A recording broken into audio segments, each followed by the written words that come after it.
ಈಗ ನಾನು ಮಾತಾಡೋದು ತಪ್ಪಾಗುತ್ತೆ. ನಾವೇನಿದ್ರು ಜನಕ್ಕೆ ಬಿಟ್ಟಿದ್ದೀವಿ, ಇನ್ನು ನೀವು ನಮ್ಮ ಬಗ್ಗೆ ಮಾತಾಡಬೇಕು ಅಂತ ಕೇಳ್ಕೊತೀನಿ. Thank you. ಮಾರ್ಚ್ 15 ನಾನು ಸಿಗ್ತೀನಿ, ನೀವು ಸಿಗೋಣ. Thank you. ಸಲ್ಮಾನ್ ನಮ್ಮ ಸಿನಿಮಾದಲ್ಲಿ ಒಂದು ಅದ್ಭುತವಾದ ಕ್ಯಾರೆಕ್ಟರ್ ಮಾಡಿದ್ದಾರೆ. ಕಿರಿಕ್ ಪಾರ್ಟಿಯಲ್ಲಿ ಸೀನಿಯರ್ ಅಂತಲೇ ಫೇಮಸ್ ಆದವರು. ಈ ಸಿನಿಮಾಲಿ ಒಂದು ಒಳ್ಳೆ ಕ್ಯಾರೆಕ್ಟರ್ ಮಾಡಿದ್ದಾರೆ. ಒಂದೆರಡು ಮಾತು ಮಾತಾಡಬೇಕು. ಎಲ್ರಿಗೂ ನಮಸ್ಕಾರ. ನಿಜವಾಗ್ಲೂ ಒಂದು ಸಿನಿಮಾ ಅಂದರೆ ಅದರ ಹಿಂದೆ ಎಷ್ಟು ಕಷ್ಟ ಇರುತ್ತೆ ಅಂತ ಅವರಿಗೆ ಅವರ ತಾಯಿಯವರು ಅಷ್ಟು ಚೆನ್ನಾಗಿ ಹೇಳಿದರು. ಭಾಳ ಖುಷಿ ಆಯಿತು ಅವ್ರ ಮಾತುಗಳು ಕೇಳಿ. ಯಾಕಂದರೆ ನಿಜವಾಗ್ಲೂ ಒಂದು ತಾಯಿ 9 ತಿಂಗಳು ಎಷ್ಟು ಕಷ್ಟ ಇರುತ್ತೆ ಅಂದರೆ ಆ ತಾಯಿಗೆ ಗೊತ್ತಿರುತ್ತೆ ಏನು ನೋವು ಹೇಗೆ ಏನು ಅಂತ. ಸೊ ಹಾಗೆ ಮೆಹಬೂಬಾ ಸಿನಿಮಾ ಅವ್ರಿಗೆ, ನಿರ್ಮಾಪಕರಿಗೆ ಗೊತ್ತು, ನಿರ್ದೇಶಕರಿಗೆ ಗೊತ್ತು ಯಾವ ರೀತಿಯಲ್ಲಿ ಹೇಗೆ ಬಂದಿದೆ ಜರ್ನಿ ಅಂತ. ನಾನು one of the part of this cinema. ಭಾಳ ಖುಷಿ ಆಯಿತು ನನಗೆ. ಏನಕ್ಕಂದರೆ ಇಷ್ಟು ಸಿನಿಮಾ ನಾನು ವರ್ಕ್ ಮಾಡಿದ್ದೀನಿ. ಈ ಸಿನಿಮಾದಲ್ಲಿ ನನಗೆ ಸಿಕ್ಕಿರೋ ಒಂದು ಪಾತ್ರ ನೀವು ನೋಡಿದ್ರೆ ಐ ಥಿಂಕ್ ಹೇಳ್ತೀರಾ, ಓಕೆ ಡಿಫ್ರೆಂಟಾಗಿ ಒಂದು ಕ್ಯಾರೆಕ್ಟರ್ ಮಾಡಿದೆ. ಯಾಕಂದರೆ ನನ್ನ ಎಲ್ಲ ಸಿನಿಮಾಗಳು ಬರೀ ನಾನು ಫನ್ನಿ ಕಾಮಿಡಿಯಾಗಿ ಮಾಡ್ಕೊಂಡ್ಬಂದಿದ್ದೆ. ಬಟ್ ಈ ಸಿನಿಮಾದಲ್ಲಿ ನನಗೆ ಒಂದು ಅದ್ಭುತವಾದ ನನಗೆ ಕ್ಯಾರೆಕ್ಟರ್ ಕೊಟ್ಟಿದ್ದೀರ Anup sir. So I am thankful for that. And Shashi sir, ನಿಜವಾಗ್ಲೂ ನೀವು ಇಷ್ಟು ದಿವಸ ಏನೇನು ಕಷ್ಟ ಪಡ್ಕೊಂಡ್ಬಂದಿರೋ ಅದು ನಿಮಗೇ ಗೊತ್ತು. ನಾವಿಲ್ಲಿ ಹೇಳೋದು ನಿಜವಾಗ್ಲೂ ತಪ್ಪಾಗಾರೆ, ನಾವು ಚಿಕ್ಕವರು ನಾವು. ಸೊ ಇಡೀ ನಾನು ಕೇಳ್ಕೊಳ್ಳೋ ಇಡೀ ಕರ್ನಾಟಕ ಜನಗಳಿಗೆ, ಒಂದು ಪುಟ್ಟ ಕಲಾವಿದರಿಗೆ ಒಂದು ಒಳ್ಳೆ ಸಹಕಾರ ಇರಲಿ ಅಂತ ನಾನು ಕೇಳ್ಕೊತೀನಿ ಅಂತ ಹೇಳ್ತಾ, ನಮ್ಮ ಸಿನಿಮಾ ಮೆಹಬೂಬಾ ಮಾರ್ಚ್ 15ಕ್ಕೆ ರಿಲೀಸ್ ಆಗ್ತಾ ಇದೆ. ನಿಮ್ಮ ಸಹಕಾರ ಪ್ರೀತಿ ಎಲ್ಲ ಇರಲಿ ಅಂತ ಕೇಳ್ಕೊತಾ ನನಗೆ ಒಂದು ಅವಕಾಶ ಕೊಟ್ಟಿದ್ದು ಮಾತಾಡೋಕ್ಕೆ ಧನ್ಯವಾದಗಳು ಅಂತ ಹೇಳೋಕ್ಕೆ ಇಷ್ಟಪಡ್ತೀನಿ. Thank you. ನನ್ನ ಕ್ಯಾರೆಕ್ಟರ್ ಇದರಲ್ಲಿ ಬಂದ್ಬಿಟ್ಟು ತುಂಬ ಅಮಾಯಕ. ಅಂದರೆ ಒಂದು ಹೆಂಡತಿಗೆ ಎಷ್ಟು ಪ್ರೀತಿ ಕೊಡಬಲ್ಲ ಒಂದು ಗಂಡನಾಗಿ ಅನ್ನೋದು ಒಂದು ಕ್ಯಾರೆಕ್ಟ್ರು. ಅಂದರೆ ಈಗ ಮದುವೆ ಆಗಿದ ತಕ್ಷಣ ಕೆಲವ್ರು ಹೆಂಗಂದರೆ ಟೈಮ್ ಕೊಡಲಿಕ್ಕೆ ಹೆಂಡತಿಗೆ ಒಂದು ಟೈಮ್ ಕೊಡೋಕ್ಕೆ ಅಷ್ಟು ಇದೇ ಇರಲ್ಲ. ಈಗ ಸೊ ಹಾಗೆ ನೋಡೋಕೆ ಹೋದರೆ ಕೆಲವೊಂದು ನಾವು ನೋಡಿದ್ದೀವಿ ರಿಲೇಷನ್ಸು ಒಂದೇ ತಿಂಗ್ಳಿಗೆ ಡೈವರ್ಸ್ ಆಗೋದು, 2 ತಿಂಗ್ಳಿಗೆ ಡೈವರ್ಸ್ ಆಗ್ಬಿಡುತ್ತೆ. ಏನಕ್ಕಂದರೆ ಅಂಡರ್ಸ್ಟ್ಯಾಂಡಿಂಗ್ ಇರಲ್ಲ ಕೆಲವೊಂದು. ಸೊ ಆ ಥರ ನೋಡೋಕೆ ಹೋದರೆ ಈ ಒಂದು ಸಿನಿಮಾದಲ್ಲಿ ನನಗೊಂದು ಸಿಕ್ಕಿರುವ ಕ್ಯಾರೆಕ್ಟ್ರು, ಹೆಂಡತಿಗೆ ನಾನು ಎಷ್ಟು ಪ್ರೀತಿ ಕೊಡಬಲ್ಲೆ, ಸೊ ಅಷ್ಟು ನಾನು ಪ್ರೀತಿ ಕೊಟ್ಟಿದ್ದೀನಿ ಅಂತ ಅಂದ್ಕೊಂಡಿದ್ದೀನಿ. ಹೋಪ್ಫುಲಿ ನೀವು ಸಿನಿಮಾ ನೋಡಿದ್ಮೇಲೆ ಕ್ಯಾರೆಕ್ಟರ್ ಇನ್ನೂ ಡೀಟೇಲ್ ಆಗಿ ಗೊತ್ತಾಗುತ್ತೆ ಅಂತ ಹೇಳೋಕ್ಕೆ ಇಷ್ಟಪಡ್ತೀನಿ. Thank you. ಎಲ್ರಿಗೂ ನಮಸ್ಕಾರ. ಫಸ್ಟ್ ಆಫ್ ಆಲ್ ಈ ಕಾರ್ಯಕ್ರಮಕ್ಕೆ ಬಂದಿರೋಂಥ ರೈತರು ಎಲ್ರಿಗೂ ಥ್ಯಾಂಕ್ ಯು. ನಿಮ್ಮ ಆಶೀರ್ವಾದ ಸದಾ ಶಶಿ ಮೇಲೆ, ನಮ್ಮ ಇಡೀ ಚಿತ್ರತಂಡ ಎಲ್ಲರ ಮೇಲೂ ಇರಲಿ. ಆ್ಯಂಡ್ ನಿಮ್ಮೆಲ್ರಿಗೂ ಮಾಧ್ಯಮ ಮಿತ್ರರು ಎಲ್ರಿಗೂ ತುಂಬ ಥ್ಯಾಂಕ್ಸ್. ಪ್ರತಿ ಸಲ ನೀವು ನಮ್ಮ ಟೀಮ್ ಇಡೀ ಸಪೋರ್ಟ್ ಮಾಡಿದ್ದೀರಾ. ನಿಮ್ಮದು ಎಲ್ಲರದ್ದು ಆಶೀರ್ವಾದ ನಮಗೆ ಬೇಕು. ಇದೇ 15ನೇ ತಾರೀಕು ಕರ್ನಾಟಕಾದ್ಯಂತ ರಿಲೀಸ್ ಆಗ್ತಾ ಇದೆ. ನಿಮ್ಮ ಕಡೆಯಿಂದ ಆದಷ್ಟು ನಮ್ಮ ಜನಕ್ಕೆ ರೀಚ್ ಆಗಲಿ, ಥಿಯೇಟರ್ಸಿಗೆ ಜನ ಬರಲಿ, ಥಿಯೇಟ್ರಲ್ಲೇ ಕನ್ನಡ ಸಿನಿಮಾಗಳನ್ನ ನೋಡಲಿ ಅನ್ನೋ ಒಂದು ಇದು ಭಯ ಕೂಡ ಇದೆ ಎಲ್ಲರಿಗೂ. ಯಾಕಂದರೆ ಇಷ್ಟು ವರ್ಷ ಈಗ ಜರ್ನಿ ಮುಗಿಸ್ಕೊಂಡ್ಬಂದ್ವಿ, ಈಗ ರಿಲೀಸಿಗೆ ಬಂದಿದ್ದೀವಿ. ಈಗ ಒಂದು ಸ್ವಲ್ಪ ಭಯ ಇದೆ. ಸಿನಿಮಾ ಚೆನ್ನಾಗಿ ಮಾಡಿದ್ದೀವಿ, ನಮ್ಮ ಎಫರ್ಟ್ಸ್, ನಮ್ಮ 100% ಎಫರ್ಟ್ಸ್ ನಾವು ಹಾಕಿದ್ದೀವಿ, ಪ್ರಾಮಾಣಿಕವಾಗಿ ಸಿನಿಮಾ ಮಾಡಿದ್ದೀವಿ. ಜನಕ್ಕೆ ರೀಚ್ ಆಗಲಿ ಅನ್ನೋದು ಅಷ್ಟೇ ನಮಗೆ ಬೇಕಾಗಿರೋದು ಈಗ. ಆ್ಯಂಡ್ ಶಶಿಯವರು ಇದ್ದಾರೆ. ಆ್ಯಂಡ್ ಸ್ಟಾರ್ ಕ್ಯಾಸ್ಟ್ ಬಗ್ಗೆ ನಾನು ಆಲ್ರೆಡಿ ಹೇಳಿದ್ದೆ. ಶಶಿಯವರು ತುಂಬ ಚೆನ್ನಾಗಿ ಆ್ಯಕ್ಟ್ ಮಾಡಿದ್ದಾರೆ, ಪಾವನ್ ಅವರು ಆ್ಯಕ್ಟ್ ಮಾಡಿದ್ದಾರೆ, ಕಬೀರ್ ಸಿಂಗು ಆ್ಯಂಡ್ ಸಲ್ಮಾನ್ ಅವರು ನಾರ್ಮಲಿ ಕಾಮಿಡಿ ರೋಲ್ಸ್ ಮಾಡ್ತಾರೆ. ಬಟ್ ಈ ಸಿನಿಮಾದಲ್ಲಿ ಅವ್ರ ಕೈಲಿ ತುಂಬ ಎಮೋಷ್ನಲ್ ಆಗೋಂಥ ಒಂದು ಕ್ಯಾರೆಕ್ಟರ್ ಮಾಡಿಸಿದ್ದೀನಿ. And Kiran sir DOP, KM Prakash ಅವರ editing, Mathews Manu music, art director Satish, ಎಲ್ಲರ ವರ್ಕು ತುಂಬ ಚೆನ್ನಾಗಿ ಬಂದಿದೆ. 15ನೇ ತಾರೀಕು ಥಿಯೇಟ್ರಿಗೆ ಬಂದು ದಯವಿಟ್ಟು ನೀವು ಎಲ್ಲರೂ ಬಂದು ನಮ್ಮ ಜೊತೆಗೆ ಸಿನಿಮಾ ನೋಡಬೇಕು ಅಂತ ಕೇಳ್ಕೊತೀನಿ. Thank you sir. ಅದೇ ಈಗ ಒಂದು ಸಾಂಗ್ಸ್ಗಳು ನಮ್ಮದು ರೀಚ್ ಆಗಿದೆ ಆ್ಯಂಡ್ ಟೀಸರ್ ಕೂಡ ಚೆನ್ನಾಗಿ ಹೋಗಿದೆ. ಇವತ್ತು ಟ್ರೈಲರ್ ಲಾಂಚ್ ಮಾಡ್ತಿದ್ದೀವಿ, ಸೊ ಇವತ್ತು ಹೋಗುತ್ತೆ. ಸೊ ಇದು ಸಿನಿಮಾದು ಅಂತ ಇರೋದು ಸರ್. ಅದು ಬಿಟ್ಟು ಒಂದಷ್ಟು ಸಾಕಷ್ಟು ಪ್ರಮೋಷನ್ಸ್ಗಳು ಪ್ಲ್ಯಾನ್ ಮಾಡ್ಕೊಂಡಿದ್ದೀವಿ ಸರ್. ಕಂಟೆಂಟು ಅಂದರೆ ಒಂದು ಲವ್ ಸ್ಟೋರಿ ಸರ್. ಒಂದು ಕಂಟೆಂಟ್ ಅಂದರೆ ಒಂದು ಲವ್ ಸ್ಟೋರಿ ಸರ್, ಒಂದು ಪ್ಯೂರ್ ಆಗಿರೋಂಥ ಒಂದು ಲವ್ ಸ್ಟೋರಿ. ಅಂದರೆ ಇವತ್ತಿನ ಜನ್ರೇಷನಲ್ಲಿ ಏನಾಗ್ಬಿಟ್ಟಿದೆ ಅಂದರೆ ಲವ್ ಅನ್ನೋದಕ್ಕೆ ಬೆಲೆ ಇಲ್ದಿರಂಗೆ ಆಗೋಗ್ಬಿಟ್ಟಿದೆ. ಅಂದರೆ 1 ದಿನ 2 ದಿನದ ಲವ್ ರಿಲೇಷನ್ಶಿಪ್ಸ್ಗಳು ಹಂಗಾಗ್ಬಿಟ್ಟಿದೆ. ಸೊ ಈ ಸಿನಿಮಾದಲ್ಲಿ ಏನು ಅಂದರೆ ಲವ್ ಅನ್ನೋದು ಅದಲ್ಲ, ಒಂದು ಬಾಂಡಿಂಗು, ಒಂದು ಎಮೋಷನ್ಸ್ ಅನ್ನೋದನ್ನು ಕ್ಯಾರಿ ಮಾಡಿಸ್ತೈತೆ ಸರ್. 100% ಇವತ್ತಿನ ಜನ್ರೇಷನ್ ಈ ಸಿನಿಮಾ ನೋಡಿದಾಗ ಅವ್ರಿಗೆ ಲವ್ ಅನ್ನೋದು ಏನು ಅನ್ನೋದು ಒಂದು ರಿಯಲೈಸ್ ಆಗುತ್ತೆ. ಇದೆ ಸರ್. ಡಿಸ್ಟರ್ಬೆನ್ಸ್ ಅಂತ ಏನಿಲ್ಲ sir. Hindu Muslim love story, ಯಾವುದೇ ಜಾತಿ ಧರ್ಮಗಳಿಗೆ ಹರ್ಟ್ ಮಾಡೋ ಥರ ಏನೂ ಇಲ್ಲ. ಒಂದು ಹಿಂದೂ ಮುಸ್ಲಿಂ ಲವ್ ಸ್ಟೋರಿ, ಅದ್ರ ಮೇಲೆ ಸರ್ ಇಡೀ ಸಿನಿಮಾ. ಇಲ್ಲ ಸರ್, ಸೆನ್ಸರೆಲ್ಲ ಆಯ್ತಲ್ಲ, ಎಲ್ಲ ಸೆನ್ಸರೆಲ್ಲ ಮುಗೀತು. ಆಯಿತು. ಯಾರಿಗೆ? ಇಲ್ಲ ಸರ್, ಇಲ್ಲ ಅವ್ರು ಯಾಕಂದರೆ ಅಲ್ಲಿ ಕೇರಳ ಅಲ್ಲ, ಹಾಗೆ ನೀವು ಆ್ಯಕ್ಚುಲಿ ಸಿನಿಮಾ ನೋಡಿದ್ರೆ ನಿಮಗೆ ಗೊತ್ತಾಗುತ್ತೆ. ಅಂದರೆ ನಾನು ಏನಕ್ಕೆ ಇಲ್ಲ ಅಂತ ಹೇಳಿದೆ ಅನ್ನೋದು ನೀವು ಸಿನಿಮಾ ನೋಡಿದ್ರೆ ನಿಮಗೆ ಆ್ಯಕ್ಚುಲಿ ಗೊತ್ತಾಗತ್ತೆ. ಹಾಗೆ ಸರ್, ಅಂದರೆ ಒಂದು ಸಿನಿಮಾ ಜರ್ನಿ ಹಂಗಿರುತ್ತೆ ಸರ್. ಅಂದರೆ every cinema is not A easy journey sir.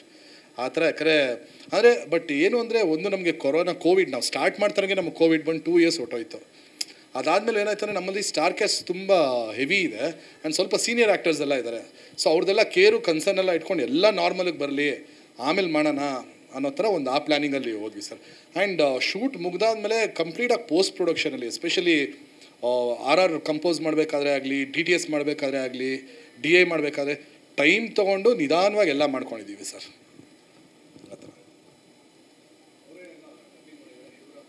ಹಾಂ ಸರ್, ಬುಲೆಟ್ ಸರ್ದು ಮಾತ್ರ ಆಗಲಿಲ್ಲ. ಬುಲೆಟ್ ಸರ್ ಆ್ಯಕ್ಚುಲಿ ಡಬ್ಬಿಂಗ್ ಬರಬೇಕಿತ್ತು, ಅವ್ರು ಹಾಸ್ಪಿಟಲ್ ಇದಾಗಿದ್ದರು. ಅವ್ರದ್ದೊಂದು ಬಿಟ್ಟರೆ ಬೇರೆ ಎಲ್ಲ ಅವರೇ ಡಬ್ ಮಾಡಿದ್ದಾರೆ ಸರ್. ಅಂದರೆ ಶೂಟ್ ಆಗ್ತಾರಾಗೆ ನಾವು ಅಲ್ಲೇ ಡಬ್ಬಿಂಗ್ ಮುಗಿಸ್ಕೊಂಡ್ಬಿಡ್ತಿದ್ವಿ ಸರ್. ಸೊ ಎಲ್ರಿಗೂ ನಮಸ್ಕಾರ. ಒಂದು ಸ್ವಲ್ಪ ನರ್ವಸ್, ದಯವಿಟ್ಟು ಎಲ್ಲ ರೈತರು ಒಂದು ಸಾರಿ ಸ್ಟೇಜ್ ಹತ್ತಬೇಕು ಅಂತ ಕೇಳ್ಕೊತೀನಿ. ದಯವಿಟ್ಟು ಬರಬೇಕು. ಒಂದು ಸ್ವಲ್ಪ ನಿಮ್ಮ ಸಪೋರ್ಟ್, ನೀವು ನನ್ನ ಬೆನ್ನಿಂದೆ ಇದ್ದೀರಿ ಅನ್ನೋದು ನನಗೆ ಗೊತ್ತಾದರೆ ಒಂದು ಸ್ವಲ್ಪ ಧೈರ್ಯ ಬರುತ್ತೆ. ದಯವಿಟ್ಟು ಬನ್ನಿ ಸರ್. ನಾವು ಹೇಮಂತ್ ಅವರು ಡಿಸ್ಟ್ರಿಬ್ಯೂಟ್ ಮಾಡ್ತಿದ್ದಾರೆ, PVR ಹೇಮಂತ್ ಅವರು ಡಿಸ್ಟ್ರಿಬ್ಯೂಟ್ ಮಾಡ್ತಾರಂಥ ಸಿನಿಮಾ. ಸೊ ನಮ್ಗೆ ಆಲ್ರೆಡಿ ಒಂದಷ್ಟು ಸಿಂಗಲ್ ಸ್ಕ್ರೀನ್ಗಳು ಕನ್ಫರ್ಮ್ ಮಾಡಿದ್ದಾರೆ. ಸೊ ನಾವು ನಿನ್ನೆ ಒಂದಷ್ಟು ಥಿಯೇಟ್ರ್ ಲಿಸ್ಟ್ನ ಆಲ್ರೆಡಿ ಉದಯವಾಣಿ ಪೇಪರಲ್ಲಿ ನಾವು ಆರ್ಟಿಕಲ್ ಹಾಕಿದ್ವಿ ಅನಿಸುತ್ತೆ. ಒಂದಿಷ್ಟು ಥಿಯೇಟ್ರ್ಗಳಲ್ಲಿ ಬರ್ತಾ ಇದ್ದೀವಿ ಅನ್ನೋದನ್ನು ಸುಮಾರು 100 ಸೆಂಟ್ರ್ಗಳಲ್ಲಿ ಬಿಡಬೇಕು ಅನ್ನೋದು ನಮ್ಮ ಆಸೆ. ಅವತ್ತಿನ ಕಾಲಮಿತಿಗೆ ನೋಡ್ಕೊಂಡು ಏನು ಮಾಡಬೇಕು ಅನ್ನೋದು, ಯಾಕಂದರೆ ಈ ಪ್ರಶ್ನೆಗೆ ಉತ್ತರನೇ ಇಲ್ಲ ಸರ್. ಈ ಹಿಂದಿನ ಶುಕ್ರವಾರನೂ ಒಂದು 7-8 ಸಿನಿಮಾ ರಿಲೀಸ್ ಆಗಿದೆ. ಪ್ರತಿ ಶುಕ್ರವಾರ 8ರಿಂದ 9, ನಿಮಗೆಲ್ರಿಗೂ ಗೊತ್ತು, ನನಗಿಂತ ತುಂಬ ಚೆನ್ನಾಗಿ ನಿಮಗೆ ಗೊತ್ತಿರುತ್ತೆ. ಸೊ ಅಷ್ಟು ಸಿನಿಮಾಗಳಿದ್ದಾವೆ, ಪ್ರತಿ ವಾರ ಅಷ್ಟೊಂದು ಸಿನಿಮಾಗಳಿರೋದ್ರಿಂದ ನಾವು ಮತ್ತೆ ಬರೋಣ ಅಂತ ಅಂದ್ಕೊಂಡೇ ಸುಮಾರು ಒಂದು 3 ತಿಂಗಳಾಯಿತು. ನಾವು ಫೆಬ್ರವರಿಲಿ ಬರೋಣ ಅಂದ್ಕೊಂಡ್ವಿ. ಟೋಟಲ್ ಫೆಬ್ರವರಿಲಿ 56 ಸಿನಿಮಾ ರಿಲೀಸ್ಗಿದೆ ಅಂತ ಗೊತ್ತಾಗಿ ಫೆಬ್ರವರಿ ಬರೋದು ಬೇಡ ಅಂತ ಅಂದ್ಕೊಂಡ್ವಿ. ಡಿಸೆಂಬರಲ್ಲಿ ಹಂಗೆ ಅಂದ್ಕೊಂಡ್ವಿ, ಡಿಸೆಂಬರಲ್ಲಿ ಬರೋಣ ಅಂತ. ಡಿಸೆಂಬರಲ್ಲಿ ದೊಡ್ಡ ಸಿನಿಮಾಗಳು ಬರ್ತಾ ಇದ್ದಾವೆ ಅಂತ ಭಯಕ್ಕೆ ಜನವರಿ ಅಂದ್ಕೊಂಡ್ವಿ. ಜನವರಿಯಲ್ಲಿ ಮತ್ತೆ ಜಾಮ್ ಪ್ಯಾಕ್ ಆಗಿದೆ ಅಂತ ಫೆಬ್ರವರಿ ಅಂದ್ಕೊಂಡು ಮಾರ್ಚ್ ಅಂತ ಅಂದ್ಕೊಳ್ತಾ ಬಂದ್ವಿ. So this fight is consistent sir. ಜೀವನದಲ್ಲಿ ಈ ಹೋರಾಟ ಅನ್ನೋದು ನಾವು ಹೋರಾಟ ಮಾಡ್ಕೊಂಡು ಬಂದಿರೋದ್ರಿಂದ ಇದು ಒಂದು ಹೋರಾಟ ಅಂತ ಅನ್ಕೊಂತೀನಿ. ನಾವು ಹೆಂಗೆ ನಿಲ್ಸ್ಕೊಂತೀವಿ ಥಿಯೇಟ್ರಲ್ಲಿ ಅನ್ನೋದು ನಮ್ಮ ಫೈಟು. ಆ ವಾರ ಬಿಟ್ಟು 22ಕ್ಕೆ ಬಂದರೂ ಒಂದು 10 ಸಿನಿಮಾ ಇರ್ತವೆ, ಮತ್ತು 29ಕ್ಕೆ ಬಂದರೂ ಒಂದು 10 ಸಿನಿಮಾ ಇರ್ತವೆ. ಸೊ ಹಂಗಾಗಿ ಸರ್ ಈಗ ನಮಗೆ ಸುಮಾರು BC ಸೆಂಟ್ರ್ಗಳು ಒಂದಷ್ಟು ಕನ್ಫರ್ಮ್ ಆಗಿದ್ದಾವೆ ಸರ್. ಅಂದರೆ ಸಿಟಿಯಲ್ಲಿ ಇನ್ನೂ ಕನ್ಫರ್ಮ್ ಆಗಿಲ್ಲ. ಯಾವು ಹೊರಗಿನ ಭಾಗದಲ್ಲಿ ಮಂಡ್ಯ, ಮೈಸೂರು, ಕೋಲಾರ, ಚಿಕ್ಕಬಳ್ಳಾಪುರ, ಮತ್ತು ನಾವು ಉತ್ತರ ಕರ್ನಾಟಕದಲ್ಲಿ ಧಾರವಾಡ, ಬೀದರು, ಈ ಎಲ್ಲ ಕಡೆಗಳಲ್ಲಿ ಒಂದಷ್ಟು BC ಸೆಂಟ್ರ್ಗಳು ಕನ್ಫರ್ಮ್ ಆಗಿದ್ದಾವೆ. I believe that farmers are very strong. ಅವ್ರು ಮಲ್ಟಿಪ್ಲೆಕ್ಸ್ ಬಂದೇ ನೋಡ್ತಾರೆ ಅನ್ನೋ ಗ್ಯಾರಂಟಿ ನನಗಿದೆ. ನಾವು BC ಸೆಂಟ್ರಲ್ಲಿ ಕರೆಸ್ಬೇಕು ಅನ್ನೋಂತಲ್ಲ, ದಿಸ್ ಇಸ್ ಒಂದು ಕಂಟೆಂಟ್ ಓರಿಯೆಂಟೆಡ್ ಸಿನಿಮಾ ಸರ್ ಇದು. ಸೊ ಹಂಗಾಗಿ ಪ್ರತಿಯೊಬ್ಬರು ಅವ್ರವ್ರ ಜಾಗಗಳಿಂದ, ನನ್ನ ಬಿಲೀಫ್ ಎಲ್ಲರೂ ಟ್ರ್ಯಾಕ್ಟರ್ಗಳು ಹಾಕೊಂಡಾದರೂ ಬಂದು ಮಲ್ಟಿಪ್ಲೆಕ್ಸ್ ಬೆಂಗಳೂರಲ್ಲಾದರೂ ಬಂದು ನೋಡ್ತಾರೆ ಅನ್ನೋ ಒಂದು ಸ್ಟ್ರಾಂಗ್ ಬಿಲೀಫ್ ಈ ಸಿನಿಮಾ ಮೇಲೆ ನನಗಿದೆ ಸರ್. ಸರ್, ಇದು ಒಂದಷ್ಟು ಮಾತುಕತೆ ನಡೀತಿದೆ, ಪಾಸಿಟಿವ್ ಆಗಿ ಮಾತುಕತೆ ನಡೀತಿದೆ. ಅಂದರೆ ಹೊಸಬರು ಅಂತ ಬಂದಾಗ ಒಂದು ಸ್ವಲ್ಪ ಥಿಯೇಟ್ರಲ್ಲಿ ರಿಲೀಸ್ ಮಾಡಿ, ನಾನು ಓಪನ್ ಆಗಿ ಮಾತಾಡ್ತಾ ಇದ್ದೀನಿ ಸರ್. ನನಗೆ ಫಿಲ್ಟರ್ ಇಟ್ಕೊಂಡು ಮಾತಾಡೋದು ಬರಲ್ಲ, ಅದೇ ಪ್ರಾಬ್ಲಮ್ ಆಗೋದು ನಂದು. ಕೇಳಿದ ಪ್ರಶ್ನೆಗಳು ಡೈರೆಕ್ಟಾಗಿ ಉತ್ತರ ಕೊಟ್ಬಿಡ್ತೀನಿ. ಒಂದಷ್ಟು ಚಾನಲ್ಗಳಿಗೆ ಅಪ್ರೋಚ್ ಮಾಡಿ, ಎಲ್ಲ ಚಾನಲ್ಗಳಿಗೂ ಅಪ್ರೋಚ್ ಮಾಡಿದ್ದೀವಿ. 2-3 ಚಾನಲ್ ಪಾಸಿಟಿವ್ ಆಗಿದ್ದಾರೆ. 1-2-3 ಡಿಜಿಟಲ್ ಪ್ಲ್ಯಾಟ್ಫಾರ್ಮ್ಗಳಲ್ಲಿ ತುಂಬ ಪಾಸಿಟಿವ್ ಆಗಿ ಒಂದು 5-6 ಮೇಲ್ನ ಹಂತಕ್ಕೆ ಬಂದು ನಿಂತಿದೆ. ಜಸ್ಟ್ ಒಂದು ಮೇಲ್ ದೂರದಲ್ಲಿದ್ದೀವಿ ಕನ್ಫರ್ಮೇಷನ್ಗೆ. ಅಮೆಝಾನ್ ಜೊತೆ ಆಗಿರಲಿ, ಬೇರೆ 1-2-3 ಪ್ಲ್ಯಾಟ್ಫಾರ್ಮ್ಗಳ ಜೊತೆಗೆ. So I am very sure, confident, ಈ ಸಿನಿಮಾ ರಿಲೀಸ್ ಆದಮೇಲೆ ನಾನಿವಾಗ ಅವ್ರನ್ನ ಕೇಳ್ತಿದ್ದೀನಿ, ಅವ್ರು ನನ್ನನ್ನು ಕೇಳೋ ಥರ ಆಗತ್ತೆ ಅನ್ನೋಂಥ ಒಂದು ಸ್ಟ್ರಾಂಗ್ ಮೆಸೇಜ್ ಕಂಟೆಂಟ್ ಇರುವಂಥ ಸಿನಿಮಾ ಮೆಹಬೂಬಾ. ಸರ್, ನಾನು ಭೇಟಿ ಮಾಡಿದ್ದೀನಿ ಸರ್. ಅವರ ಹೀರೋಯಿನನ್ನು ಭೇಟಿ ಮಾಡಿದ್ದೀನಿ. ಅವರು ಪೊನ್ನಾಣಿಯಲ್ಲಿ ಈಗ ಒಂದು ಟೀಚರಾಗಿ ಕೆಲಸ ಮಾಡ್ತಿದ್ದಾರೆ. ಪೊನ್ನಾಣಿ ಅನ್ನೋ ಒಂದು ಊರಲ್ಲಿ, ಕೇರಳದಲ್ಲಿ. ಸೊ ಅವರನ್ನು ಭೇಟಿ ಮಾಡಿ ಅವ್ರ ಹತ್ರ ಒಂದಷ್ಟು ಮಾತುಕತೆಗಳನ್ನ ಮಾಡಿ ತಿಳ್ಕೊಂಡು ಬಂದಿರೋಂಥ ನಾನು ಭೇಟಿಯಾಗಿದ್ದೀನಿ ಸರ್ ಅವ್ರನ್ನ. ಹೀರೋಯಿನ್ ಅವರು ಪಾಪ ಅವರು ಮೊದಲೇ ಶೆಡ್ಯೂಲ್ ಮಾಡಿ ಹೇಳಿದ್ರು ನಮಗೆ, ಈ ಟೈಮ್ಗೆ ನಾವು ಅಲೋ ಇಲ್ಲ ಅಂತ. ನಾವು ಇದನ್ನು 7 ಅಥವಾ 8ನೇ ತಾರೀಕು ಮಾಡೋಣ ಅಂತ ಅಂದ್ಕೊಂಡಿದ್ವಿ.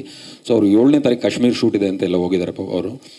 ಬಟ್ ನಾವು 9ಕ್ಕೆ ಏನಕ್ಕೆ ಮಾಡಿದ್ರೆ, ನಿನ್ನೆ ಒಂದಷ್ಟು ಸಿನಿಮಾಗಳು ರಿಲೀಸ್ಗಿದ್ದರಿಂದ ನಾವು ಕಳೆದೋಗಬಾರ್ದು ಅನ್ನೋ ಕಾರಣಕ್ಕೆ, ಒಂದು ಸ್ವಲ್ಪ ಗುರ್ಸ್ಕೊಳ್ಳೋದ ಅಂತ ಕಾರಣಕ್ಕೆ ಇವತ್ತಿನ ಪ್ರೆಸ್ ಮೀಟ್ನ ಇಟ್ಕೊಂಡ್ವಿ ಸರ್. ಸೊ ಹಂಗಾಗಿ ಅವರ ಅನುಪಸ್ಥಿತಿ ಇದೆ ಅಷ್ಟೇ. If not, she is very supportive. ನಮ್ಮ ಎಲ್ಲ ಸಿನಿಮಾದ ಆ್ಯಕ್ಟರ್ಗಳು, ಟೆಕ್ನಿಷಿಯನ್ಗಳು ತುಂಬ ಸಪೋರ್ಟಿವ್ ಆಗಿ ಸಿನಿಮಾಗೋಸ್ಕರ ಹಗಲು ರಾತ್ರಿ ದುಡಿತಿದ್ದಾರೆ. ಪಾಪ ನಮ್ಮ ಡೈರೆಕ್ಷನ್ ಟೀಮ್ ಹೋಗಲಿ, ಕ್ಯಾಮ್ರಾಮನ್ ಅವರಾಗಿರಲಿ, ರಾತ್ರಿ ಎಲ್ಲ DIL ಕೂತ್ಕೊಂಡಿದ್ರು. ರಾತ್ರಿ ಎಲ್ಲ ಮೀಡಿಯಾ ಇದರಲ್ಲಿ ಕೂತ್ಕೊಂಡು ರೆಂಡ್ರಿಂಗ್ ಮಾಡಿ ಎಲ್ಲ ಮಾಡಿಸ್ಬಿಟ್ಟು ಬೆಳಗ್ಗೆ 6:30ಗೆ ಹಾರ್ಡ್ ಡಿಸ್ಕ್ ಫಸ್ಟ್ ಕಾಪಿ ಇಲ್ಲಿ ಎತ್ಕೊಂಬಂದು ಅಲ್ಲಿಂದ ಇಲ್ಲಿ ಕಂಟಿನ್ಯೂ ಮಾಡಿದ್ದಾರೆ. ಸೊ ಎಸ್ ಸರ್, ಕಂಟಿನ್ಯೂ ಮಾಡಿದ್ದಾರೆ. ಸೊ ನಾನು ರಾತ್ರಿ ಒಂದಷ್ಟು ಬೆಂಗಳೂರಲ್ಲಿ ನಡೀತಿರೋ ಎಲ್ಲ ಶಿವರಾತ್ರಿ ಹಬ್ಬಗಳಿಗೂ ಹೋಗಿ ಒಂದೆರಡು ಕಡೆ ಡೊಳ್ಳು ಕುಣಿತಾಂಡ ಮಾಡಿದ್ವಿ. ಅದು ಇನ್ಸ್ಟಾಗ್ರಾಮಲ್ಲಿ ಹಾಕಿದ್ದು ಚೆನ್ನಾಗಿ ವೈರಲ್ ಆಗ್ತಾಯಿದೆ ಅದು. ಸೊ ಈ ಥರ ಎಲ್ಲ ಥರದ ರಾಕ್ಷಸ ಪ್ರಯತ್ನ ಮಾಡ್ತಾಯಿದ್ವಿ ಪ್ರಮೋಟ್ ಮಾಡೋದಕ್ಕೆ ಸರ್. ತುಂಬ ಅಂದರೆ ತುಂಬಾ ಮುಖ್ಯ ಆಗುತ್ತೆ ಸರ್. ಯಾಕಂದರೆ ನಾನು ಮೆಹಬೂಬಾ ಅನ್ನೋ ಒಂದು ಕಥೆನ ಮಾಡಬೇಕು ಅಂತ ಅಂದ್ಕೊಂಡಾಗ ಈಗಾಗಲೇ ನಿಮಗೆ ಟ್ರೈಲರಲ್ಲೇ ಗೊತ್ತಾಯಿತು, heroine is elder than the hero ಅನ್ನೋದೊಂದು ಟ್ರೈಲರಲ್ಲಿ ಬಿಟ್ಕೊಟ್ಟಿದ್ದೀವಿ ಅದನ್ನು ಆ್ಯಕ್ಚುಲಿ. ಸೊ ನಿಮಗೆ ಜವಾಬ್ದಾರಿಗಳು ಕಮ್ಮಿ ಇರುತ್ತೆ, ವಯಸ್ಸಲ್ಲಿ ಚಿಕ್ಕವನು ಆಗಿರೋದ್ರಿಂದ ಜವಾಬ್ದಾರಿಗಳು ಕಮ್ಮಿ ಇರುತ್ತೆ. ಸೊ ನಾನು ಆ್ಯಕ್ಟಿಂಗ್ ಒಂದು ಸ್ವಲ್ಪ ಕಮ್ಮಿ ಮಾಡಿದ್ರು ನಡೀತದೆ ಅನ್ನೋ ಕಾರಣಕ್ಕೆ ಇಂಥ ಒಂದು ಕಥೆನ ನಾವು ಎತ್ಕೊಂಡಿದ್ದು. ಬಿಕಾಸ್ ನಾನು ಒಬ್ಬನೇ ಸರ್ ಈ ಸಿನಿಮಾ ಅಲ್ಲಿ ಫ್ರೆಶರ್ ಅಂತಿರೋಂಥದ್ದು. ಉಳಿದ ಎಲ್ಲ ಘಟಾನುಘಟಿಗಳಿದ್ದಾರೆ, ಸುಮಾರು 100-150 ಸಿನಿಮಾಗಳು ಮಾಡಿರೋರು, 15-20 ಸಿನಿಮಾಗಳು ಮಾಡಿರೋರು ಇರೋದ್ರಿಂದ ನನಗಿದು ತುಂಬ ಚಾಲೆಂಜಿಂಗ್ ಆಗಿತ್ತು. ಆ್ಯಂಡ್ ಇವಾಗ ನಾನೇ ಬಂಡವಾಳ ಆಗ್ತಾ ಇರೋದ್ರಿಂದ ಒಂದು 2 ಫೈಟು ಎಂಟ್ರಿಗೆ ಫುಲ್ ನನ್ನ ಫ್ರೆಂಡ್ಗೆ ಯಾರೋ ಮೊನ್ನೆ ಸಿನಿಮಾ ತೋರಿಸಿದ್ರು, ಅವ್ರು ಅದನ್ನೇ ಕೇಳಿದ್ರು, ಯಾಕೋರು ಎಂಟ್ರಿ ಹೆಂಗಿರ್ಬೇಕು, ಹಂಗೆ ಬಂದರೆ ಗಾಳಿಯಲ್ಲಿ ಕೋಟ್ ಹೊಡ್ತಿರ್ಬೇಕು, ಧೂಳೆದ್ದೇಳ್ಬೇಕು, ಹಂಗೆ ಬರ್ಬೇಕು, ನೀನು ಹಿಂಗೆ ಬಂದೆ ಅಂದರೆ. ಬಟ್ ನಾನು ಅನ್ಕೊತಾ ಇರೋದು ನಮ್ಮ ಸ್ನೇಹಿತರಿಗೆ ಅದು ಕರೆಕ್ಟ್, ಬಟ್ ನಾವು ಸಿನಿಮಾ ಮಾಡ್ತಾ ಇರೋದು ಕರ್ನಾಟಕದ 8 ಕೋಟಿ ಆಡಿಯನ್ಸ್ಗೆ. ಸೊ ಇವ್ರುಗಳಿಗೆ ಒಬ್ಬ ಹೊಸಬ ಕನೆಕ್ಟ್ ಆಗಬೇಕಂದ್ರೆ ಕಂಟೆಂಟ್ ಮುಖಾಂತರನೇ ಕನೆಕ್ಟ್ ಆಗಬೇಕು. ಈ ಸಿನಿಮಾಗೆ ನಾನು ಹೀರೋ ಅಲ್ಲ ಸರ್, ಈ ಸಿನಿಮಾಗೆ ಹೀರೋನೇ ಕಂಟೆಂಟ್. ಅದ್ಭುತವಾದ ಸಂದೇಶವನ್ನು ಅಂಥದ್ದು, ಏಕತೆ ಬಗ್ಗೆ ಮಾತಾಡೋದು, ಸಾಮರಸ್ಯದ ಬಗ್ಗೆ ಮಾತಾಡೋದು, ಈಕ್ವಾಲಿಟಿ ಬಗ್ಗೆ ಮಾತಾಡೋಂಥದ್ದು, ಇವೆಲ್ಲವನ್ನು ಮಾತಾಡೋಂಥ ಸಿನಿಮಾ ಮೆಹಬೂಬಾ. ಆ್ಯಂಡ್ ರೈತರಿಗೂ ಇದರಲ್ಲಿ ಕನೆಕ್ಷನ್ ಇದೆ. ಯಾಕಂದರೆ ನಮ್ಮ ಈ ಹೀರೋಯಿನ್ ಪಾತ್ರ ಮಾಡ್ತಿರೋವಂಥವ್ರು ನಮ್ಮ ಸಿನಿಮಾದಲ್ಲಿ PhD ಇನ್ ಅಗ್ರಿಕಲ್ಚರ್ ಮಾಡ್ತಿರ್ತಾರೆ, PhD ಸ್ಟೂಡೆಂಟ್ ಆಗಿರ್ತಾರೆ. ಸೊ ಆ ಒಂದು ನಮ್ಮ ಅಗ್ರಿಕಲ್ಚರ್ ಫ್ಲೇವರ್ನ ಅಗ್ರಿಕಲ್ಚರ್ ಕಾಲೇಜಿಗೆ ಸ್ಟೂಡೆಂಟ್ಸು ತುಂಬ ಇಷ್ಟಪಡೋವಂಥ ಒಂದು ಕಥೆನೂ ಇದಾಗಿರುತ್ತೆ. ರೈತರು ನಮ್ಮ ಫೇವರ್ ಯಾವತ್ತೂ ಇದೆ ಸರ್, ಇವತ್ತಲ್ಲ ಅದು. ನಾನು MSc ಮುಗಿಸಿದಾಗಿಂದನೂ ಇದೆ. ಬೇಸಿಕಲಿ ನಾನು BSc ಅಗ್ರಿಕಲ್ಚರ್ ಮತ್ತು MSc ಅಗ್ರಿಕಲ್ಚರ್ ಮಾಡಿಸ್ಕೊಂಡು ಮುಗಿದ ಮೇಲೆ ಅಗ್ರಿ ಟೂರಿಸಮ್ ಅಂತ ಸ್ಟಾರ್ಟ್ ಮಾಡಿದ್ವಿ. ಅಗ್ರಿ ಟೂರಿಸಮ್ ಅಂದರೆ ಹೆಂಗೆ ಅಂದರೆ ಹಿಂಗೆಲ್ಲ ತುಂಬ ಸಖತ್ತಾಗಿ ಇಲ್ಲಿರೋ ಸಖತ್ತಾಗಿ ಮಾಡ್ತಾರೆ ಸರ್. ಎಲ್ಲ ಒಳ್ಳೆ ಬೆಳೆ ಬೆಳೆಯುವಂಥ ರೈತರು ಇವರು ತೋಟಗಳಿಗೆ ಹೋಗಿ ಅಗ್ರಿಕಲ್ಚರ್ ಗೊತ್ತಿಲ್ಲದೆ ಇರೋರು ಅಂಥವ್ರನ್ನ ಹೋಗಿ ವ್ಯವಸಾಯ ಅಂದರೆ ಏನು ಅಂತ ಪರಿಚಯ ಮಾಡೋ ಅಂಥ ಒಂದು ಮೊದಲ ಪ್ರಯತ್ನ ನಡೆದಿದ್ದು ನಂದು. ಅವಾಗಲಿಂದ ಆ ರೈತರು ಸಪೋರ್ಟ್ ಮಾಡಿದ್ದಕ್ಕೆ ನಾವು ಇಲ್ಲಿವರೆಗೂ ಇದ್ದೀವಿ. ಈ ರೈತರ ಭಿಕ್ಷೆ ಓಟುಗಳಿಂದ ನಾನು ಅವತ್ತು ಬಿಗ್ ಬಾಸ್ನ ಗೆದ್ದೆ. ಸೊ ಹಂಗಾಗಿ ಈ ರೈತರು ನನ್ನ ಬೆನ್ನಿಂದ ನಿಂತ್ಕೋಬೇಕು ಅನ್ನೋ ಒಂದು ಕಾರಣಕ್ಕೆ ಇವತ್ತು ಟ್ರೈಲರ್ ಲಾಂಚ್ಗೆ ರೈತರೇ ಈ ಟ್ರೈಲರ್ನ ಲಾಂಚ್ ಮಾಡಬೇಕು ಅನ್ನೋ ಒಂದು ಧೋರಣೆ ಇಟ್ಕೊಂಡು ಇವ್ರನ್ನೆಲ್ಲ ಕರೆಸ್ಕೊಂಡಿದ್ವಿ ಸರ್. Yes sir. ಆ್ಯಂಡ್ ದಯವಿಟ್ಟು ಈ ಸಿನಿಮಾನ ಪ್ರತಿಯೊಬ್ಬರು ನೋಡಬೇಕು. ಟು ಕನ್ಕ್ಲೂಡ್, ಯಾಕೆ ಅಂತಂದರೆ ಸಾಕಷ್ಟು ಜನ ಸ್ಟಾರ್ ನಟರು ಅಂತ ತಗೊಂಡಾಗ ಅವ್ರಿಗೆಲ್ರಿಗೂ ಒಂದು ಫ್ಯಾನ್ ಬೇಸ್ ಇರುತ್ತೆ. ಒಂದಷ್ಟು ಫಸ್ಟ್ ಥಿಯೇಟ್ರಿಗೆ ನುಗ್ಗಿ ಸಿನಿಮಾನ ನೋಡಿ ಚೆನ್ನಾಗಿದ್ದರೆ ಸೆಕೆಂಡ್ ಸರ್ಕಲ್ಗೆ, ಇನ್ನೂ ಸಖತ್ತಾಗಿದ್ದರೆ 3ನೇ ಸರ್ಕಲ್ಗೆ ಹೇಳೋವಂಥ ಪ್ರಯತ್ನಗಳು ನಡೀತವೆ.